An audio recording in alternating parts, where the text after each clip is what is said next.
Teacher Talking Sports, what it does, what it do, how we live. And in this video, we're going to take a look at who I believe is the most obscure starting quarterback on each of the 32 NFL franchises since 2000. So keep in mind, by saying obscure, I don't mean the worst. I'm just saying the guy who, if I were to name each team's starting quarterback since 2000, the guy who probably would elicit the most who is that responses. Now, some teams had a plethora of options for most obscure. Some really didn't have any, and I might not even consider them to be obscure, but they were the best choice that was available for the team. So let's get into it. I'll name the teams in alphabetical order by team name. Let's start with the Arizona Cardinals and Max Hall. And I should also mention, some of these guys might not have a lot of video or photos, so I'm going to share their Pro Football Reference pages. But Max Hall started 3 games for the Cardinals in the 2010 season, completed half his passes, 39 for 78, 1 touchdown, 6 interceptions. Did not play in an NFL game other than that 2010 season. Atlanta Falcons, we're going to go with Kurt Kittner. 5th-round pick in 2002. Kittner started 4 games for the Falcons in 2003, going 1-3.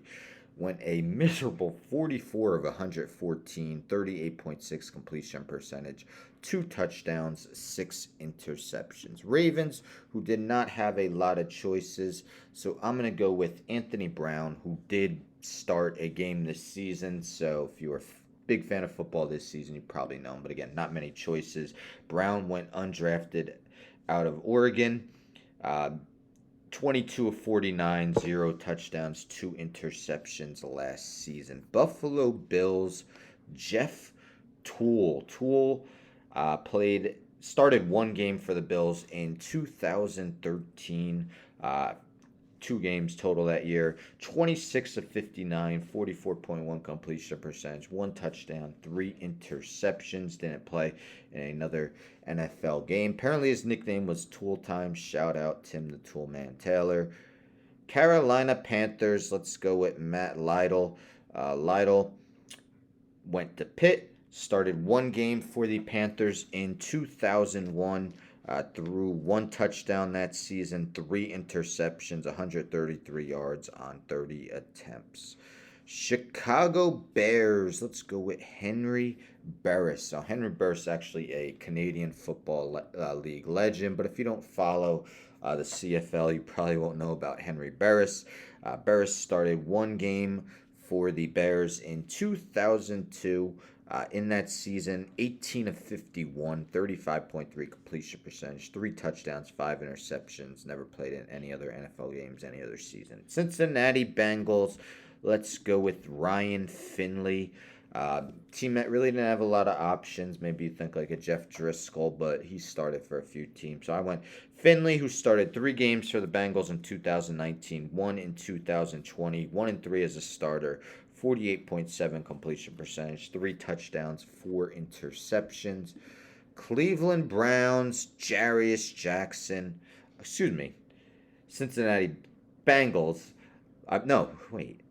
Cleveland Browns, yeah, sorry. Cleveland Browns, Connor Shaw.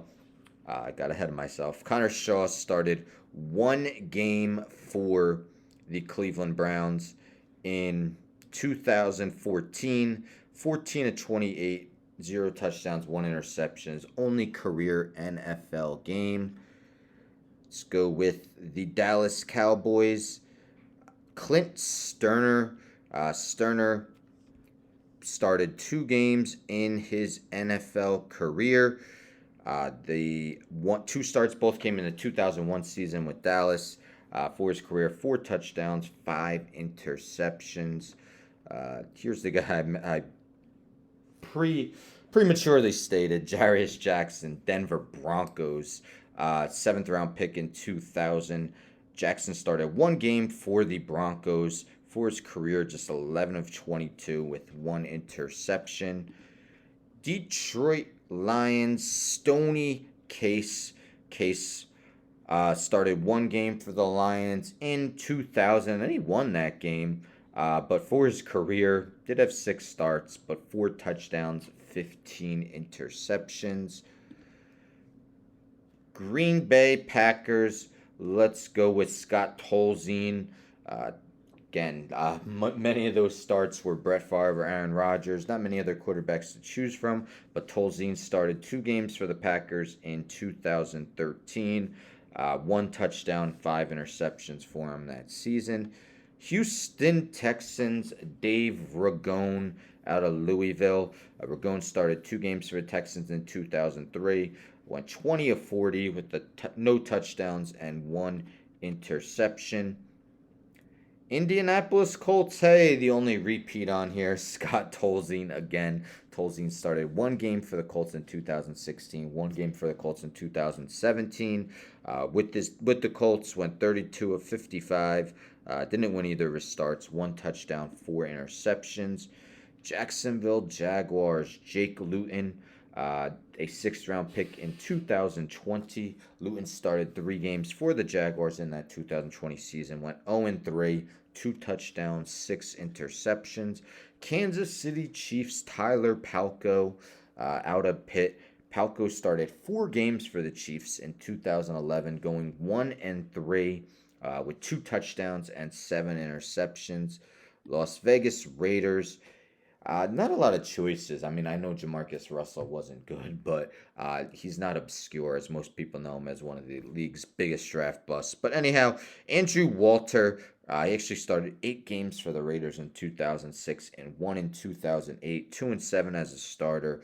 For his career, 3 touchdowns and 16 interceptions. Los Angeles Chargers, Moses Moreno. He started 2 games for the Chargers in 2000, losing them both. 0 touchdowns, 2 interceptions, barely completed more than half his passes. The Los Angeles Rams, let's go with Scott Covington. Played 1 game for the Rams in 2002. Actually won, but was taken out early. I was trying to find out why. I'm not sure if he left with injury, but he went just 2 for 5 for 7 yards in that game. Miami Dolphins, another team that I didn't really have a lot of choices, but let's go with Cleo Lemon. Lemon started 1 game for the Dolphins in 2006 and 7 in 2007, going 1-7, completing 56% of his passes for 8 touchdowns and 7 interceptions. Minnesota Vikings, Spurgeon Wynn. Wynn started 2 games for the Vikings in 2001, lost them both, completed less than half his passes, threw 1 touchdown and 6 interceptions. New England Patriots, there really weren't any viable options. Of course, most of this was Brady, Mac Jones recently, but even backups to Brady like Jimmy G, Matt Castle, and Jacoby Brissett are pretty well known. Bailey Zappi, I don't consider obscure, but best choice for the Patriots. Started 2 games from last season. 4th-round pick rookie. Went 2-0, completed 70.7% of his passes, 5 touchdowns, 3 interceptions. Let me make it clear. I think he's probably the least obscure on this list. New Orleans Saints, let's go with Ian Book, 4th-round pick in 2021. Book made 1 start for the Saints that season. Completed 12 of 20 passes, but without a touchdown and 2 interceptions. New York Giants, if you were a fan of The Bachelor back in the day, this guy isn't obscure as he was on the show. But Jesse Palmer started 3 games for the Giants in 2003. Went 0-3. Barely completed more than half his passes. 3 touchdowns, 4 interceptions. New York Jets, let's go with Greg McElroy, 7th-round pick in 2011. Following season, McElroy started 1 game in 2012, lost it.